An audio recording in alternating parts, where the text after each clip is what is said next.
Hola a todos, en esta oportunidad quiero compartirles una síntesis que preparé sobre el material Investigación Etnográfica de Juni José. Este es uno de los temas que tenemos en nuestra bibliografía y nos va a ayudar en nuestra práctica docente.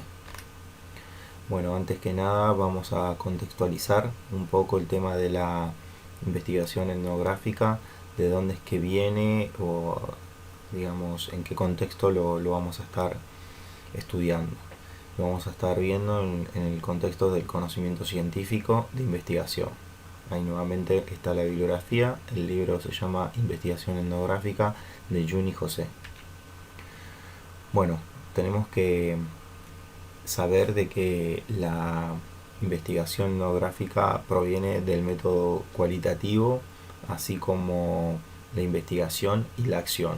Son diferentes ramas del método cualitativo y por los cuales uno puede avanzar en lo que es una investigación principalmente cualitativa. ¿Cuáles son los factores en común que tienen estas ramas?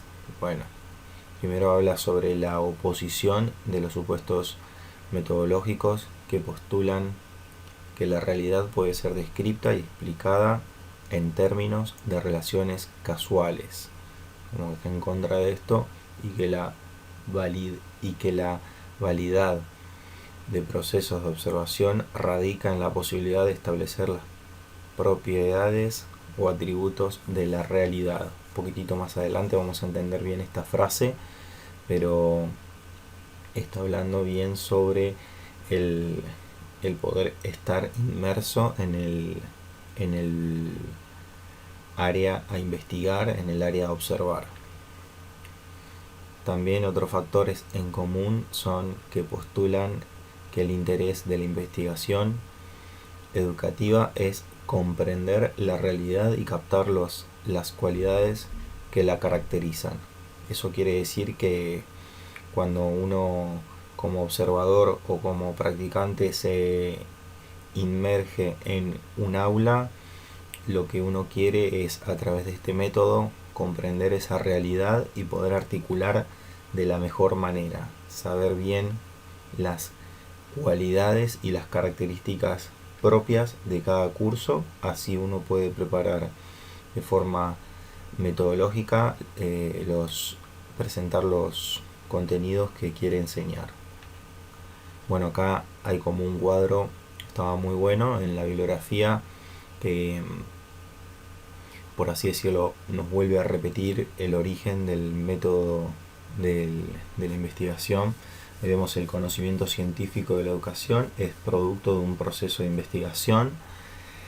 Los registros por cánones metodológicos que especifican las condiciones para construir conocimiento y validarlo.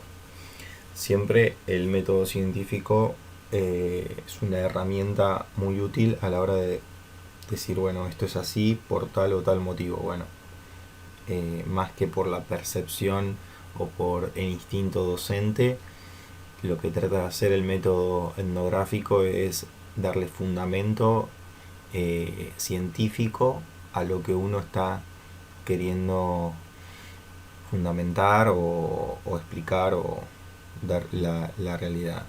Bueno, ahí dice entre la variedad de opciones metodológicas disponibles para conocer los hechos y fenómenos. Ven que esta es una herramienta metodológica para poder encontrar, para poder conocer los hechos y fenómenos educativos. Encontramos, acá está el tema de la etnografía y la investigación y acción. De a poquito vamos vislumbrando el objetivo. La investigación científica dentro de la educación, acá vuelve a ser una vista global sobre la investigación científica en el campo de la educación. Es entonces una forma especializada en el sentido de lo que conforma una especie particular de conocimiento de la realidad educativa. Nos queremos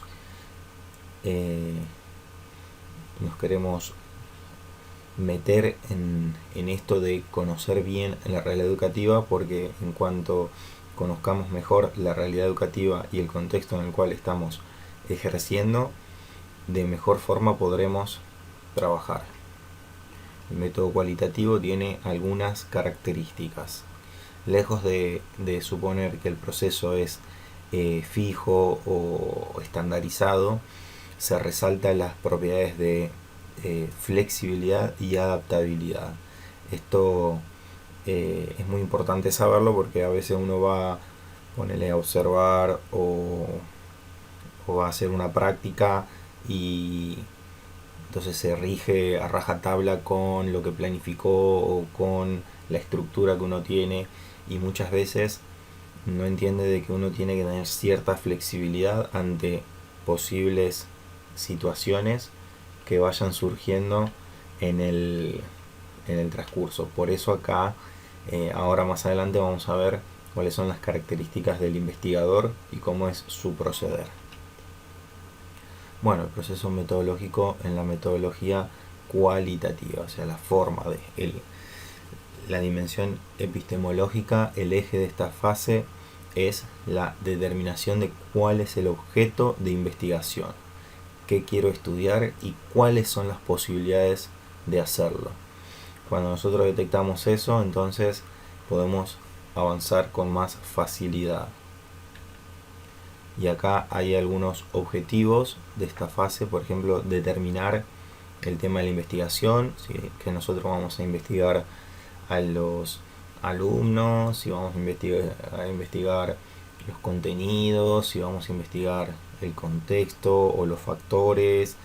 Bueno, eso es muy importante tenerlo bien en claro. Formular la o las preguntas de investigación que se intentarán resolver.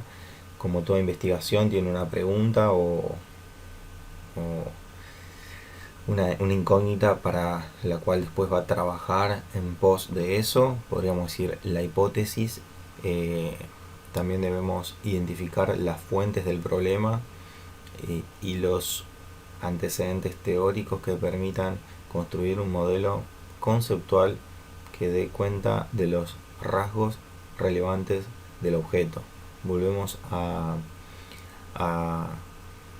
mencionar el tema de el objeto de estudio es el principal objetivo. Formular los objetivos de investigación son muy importantes, aquellas cosas a las cuales uno quiere aspirar y resolver, y explicar los supuestos o anticipaciones de sentido.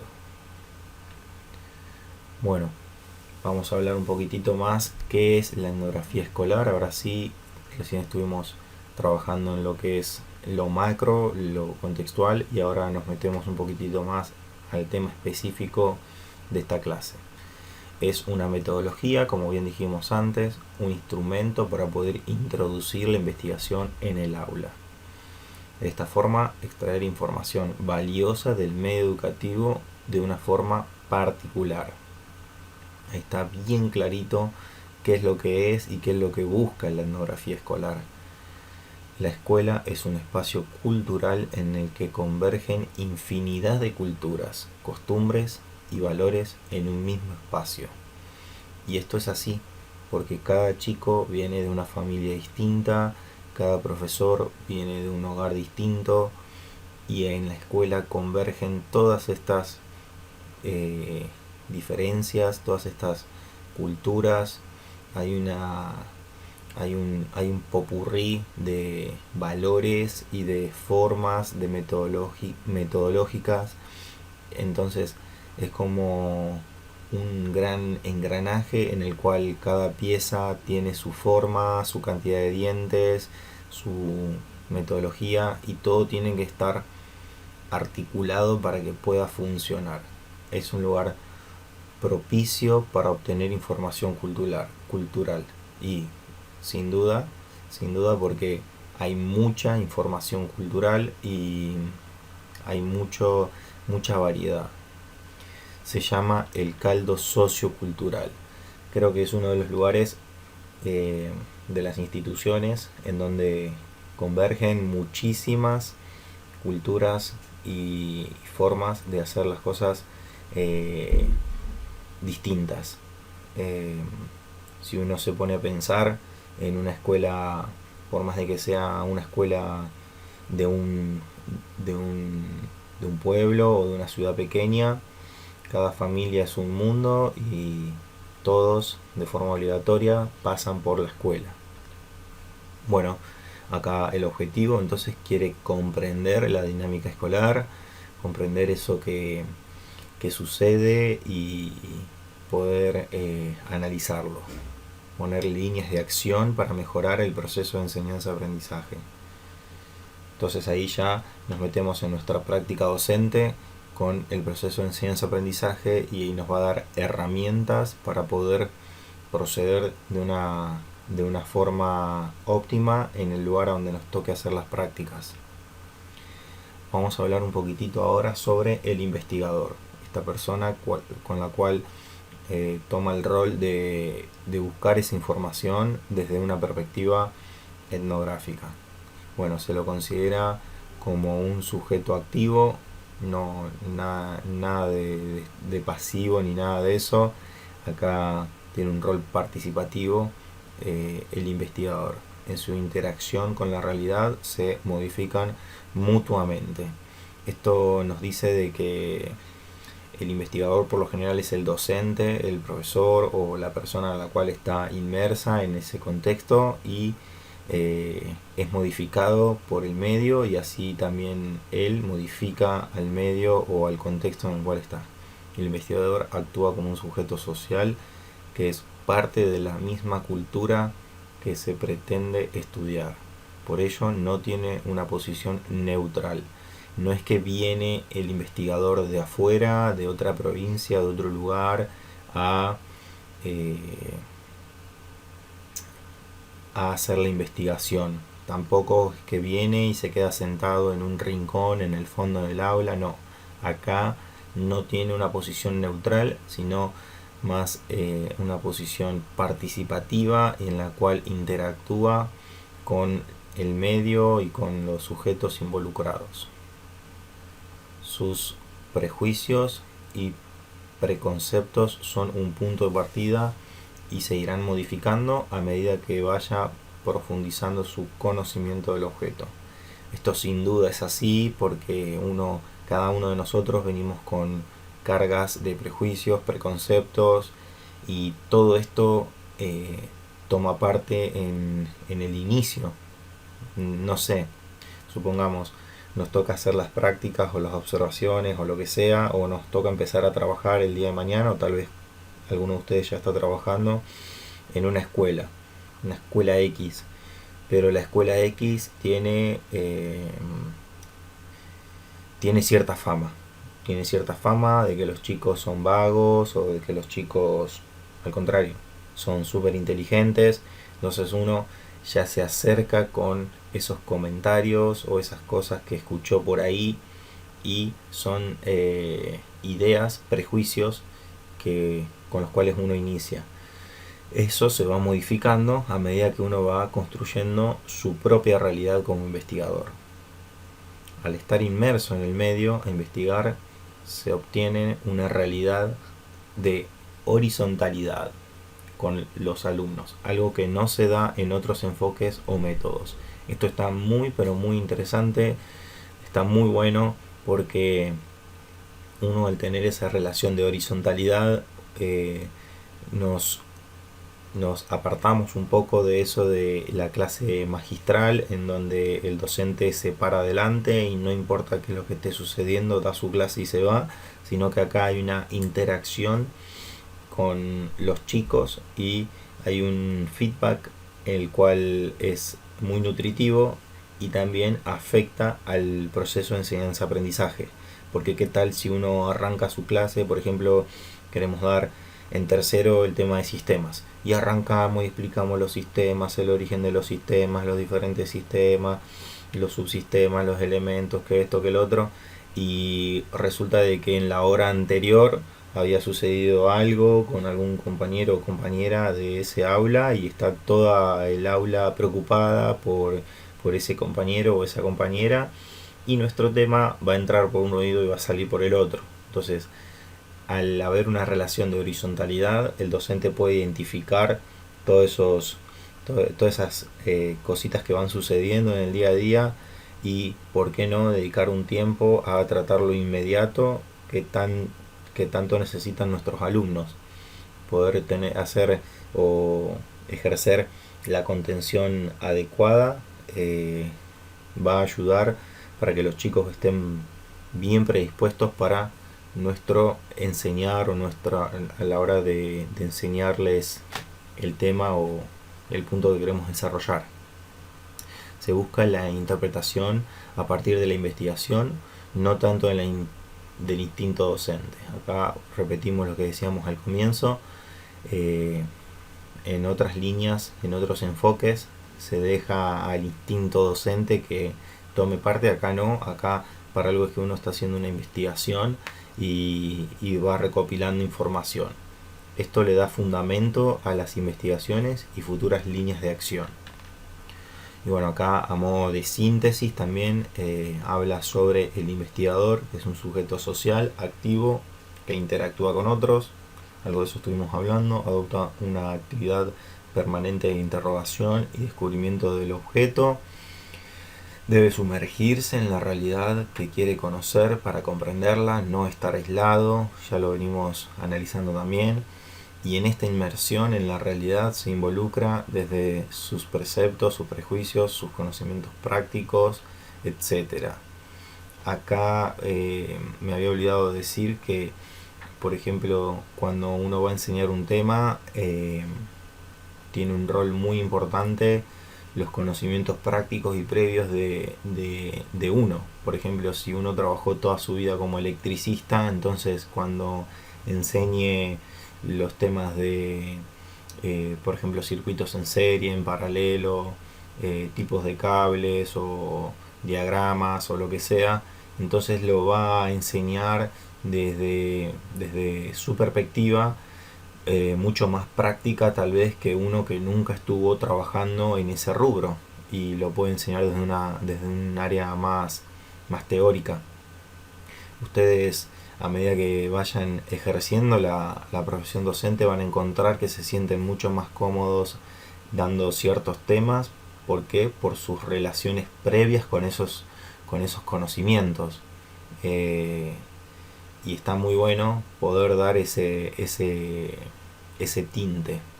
Reconoce que la construcción del objeto de investigación es siempre parcial, situada en un contexto, en una posición social y basada en un recorte teórico. En algún sentido supone el relativismo de cualquier producción científica. Ahí vemos el tema de la flexibilidad. Y aplicaciones para nuestro espacio curricular de prácticas. Cómo es que nos ayuda todo esto más allá de lo que estuvimos hablando. Como futuros observadores y analizadores de diversas situaciones de clase, áulicas o extraáulicas, es fundamental entender que no tendremos una posición neutral a la hora de analizar la observación, ya que cada uno viene con una carga intelectual, emocional y personal distinta. Entender eso es muy importante. Comprender la realidad es fundamental para avanzar en el proceso de enseñanza-aprendizaje. No podemos proceder en este proceso sin conocer el contexto y comprender la realidad en la cual están viviendo nuestros alumnos o el lugar a donde estamos observando. Cuanto más conozcamos los diferentes ambientes y contextos, mejor podremos orientar nuestra labor.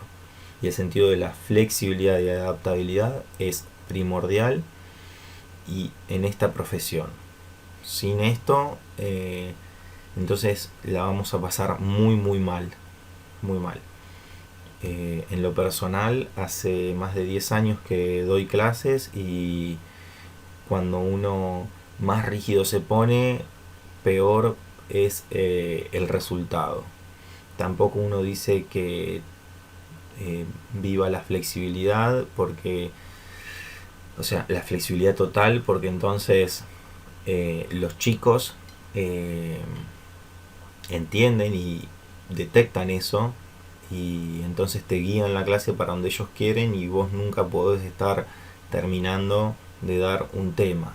Entonces es una constante el poder identificar y poder ir avanzando en los contenidos y en la enseñanza-aprendizaje con cierta flexibilidad y adaptabilidad al medio en el cual estamos. Y bueno, les dejo una actividad para que hagan. También les voy a colocar un lugar donde después la van a poder subir o compartir. Y la pregunta es, ¿qué otra aplicación puedes extraer de este tema de la etnografía escolar? Eh, Tal vez si tienen oportunidad busquen más información en este tema y vamos a estar trabajando un par de semanas con, con estos temas de análisis. Bueno, le agradezco por su tiempo y por haber visto esta clase.